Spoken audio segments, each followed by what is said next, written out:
Our top story this morning, 2 hostages released by Hamas yesterday are now safely in Tel Aviv. One of them is an 85-year-old woman, Yocheved Lifshitz, who spoke to reporters just a short time ago. And here is some of what she said as translated by her daughter, Sharon. My mom is telling the horrific stories. She's saying that many people, a swarm of people, came through the fence. The defense cost 2.5 billion shekels, and it didn't help even a little bit.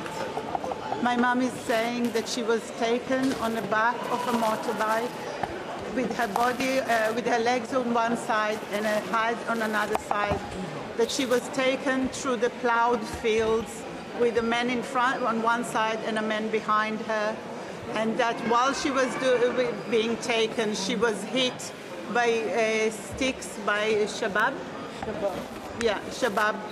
people. Sharon Lifshitz, as she translated for her mother, Yocheved.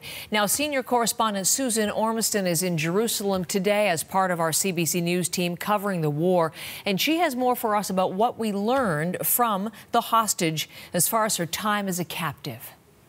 It was indeed an extraordinary news conference. This 85-year-old grandmother, frail but speaking out about her 17 days in captivity. You heard her talk about her arrest, her abduction from the kibbutz where she was living, that passage on the motorcycle, sort of splayed over the side of the motorcycle where they beat her. They took her through into Gaza, and at that point, things seemed to improve somewhat by her accounting.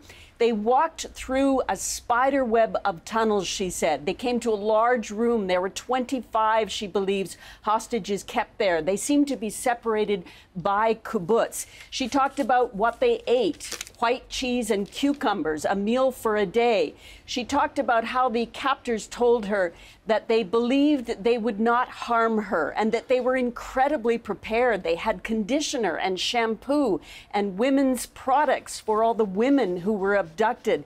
She got the sense that this was a well-planned event and that it was they were meant to be captive for a long time.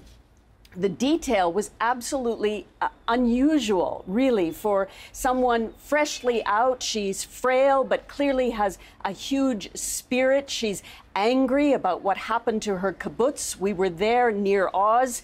Last week, it was torched and people there were terrorized. 100 people from her kibbutz are either dead or missing. And this is an accounting of what may have happened to them.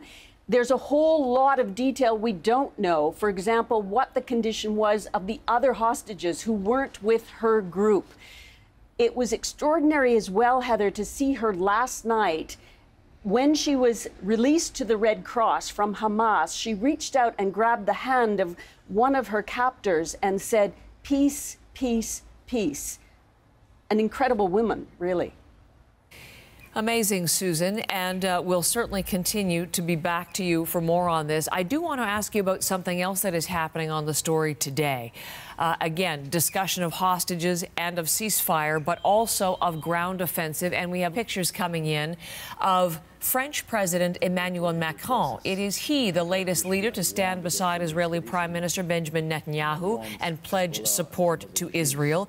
What is he saying today, and what are we learning about any impending ground offensive? He's the latest of a parade of diplomats here in Israel, speaking to the president and the prime minister of Israel. Macron was here to comfort the families of the French-Israeli hostages who are in Gaza and whom they've had no word in 17 days. But he also sent a message that France continues to support Israel. However, he said the first objective must be to get all those hostages out.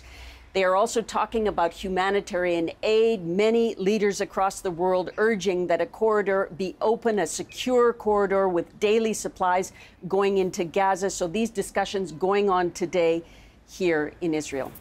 That is senior correspondent Susan Ormiston from Jerusalem.